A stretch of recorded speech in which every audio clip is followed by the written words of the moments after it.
এই কেকটা ছিল একটা 2 পাউন্ডের চকলেট ফ্লেভারের ওপরে কেকটা। 10 তারিখে আমার দুটো অর্ডার ছিল। একটা তো আগের ভিডিওতেই দেখলে, আরেকটা হচ্ছে এই কেকটা। ওটা ছিল 1.5 পাউন্ড আর এটা ছিল 2 পাউন্ড। ওটা তো ভ্যানিলা ফ্লেভার ছিল, এটা চকলেট। তো এটা কেকটা অনেকটাই বড়। এর আগেও আমি অনেকবার প্রজাপতির ডিজাইন করে এই নিয়ে আমার থার্ড টাইম এই বাটারফ্লাই কেকটা করেছি। তবে এটা ছিল সবথেকে বড় বাটারফ্লাই কেক। তো এর আগে যে বাটারফ্লাইগুলো করেছি ওগুলো ছিল 1 পাউন্ড 1.5 পাউন্ডের মধ্যে। তো আমারই করা একটা ডিজাইন দেখেই পছন্দ করে এই কেকটার অর্ডার দিয়েছিল। কাছ থেকে ফার্স্ট টাইম অর্ডার দিয়েছিল।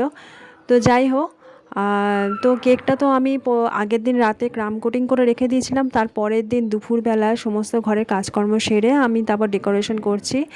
তো এই কেকটার ছিল হচ্ছে পিঙ্ক আর একটু হোয়াইট আর একটু গ্রিন, এই কম্বিনেশনে ছিল।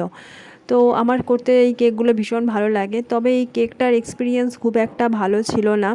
কারণ হচ্ছে এনার বাড়ি আমার বাড়ি থেকে অনেকটাই দূর। তো আমি যেহেতু নিজে নিজে হোম ডেলিভারি দিই, কেকটা নিয়ে যেতে আর সেদিনকে মারাত্মক গরম পড়েছিল, কেকটা গলে গেছিলো কিছুটা। আমি জানি না কেন এরকম হয়েছে। ওই দিন আমার যে সকালে অর্ডারটা ছিল তারাও নিয়েছিল, কিন্তু তাদের কেক কিছুই হয়নি, দিব্যি সেট ছিল। তোমরা আগের ভিডিওতে দেখেছো। কিন্তু এনার নাকি কেকটা গলে গেছিলো, ক্রিম নাকি জমছেই না। অথচ জানি না কেন এরকম হয়েছে।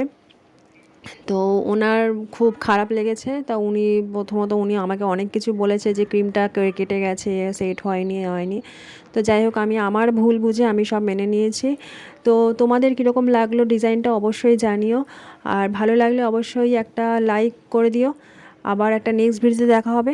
সকলে ভালো থেকো, সুস্থ থেকো, টাটা।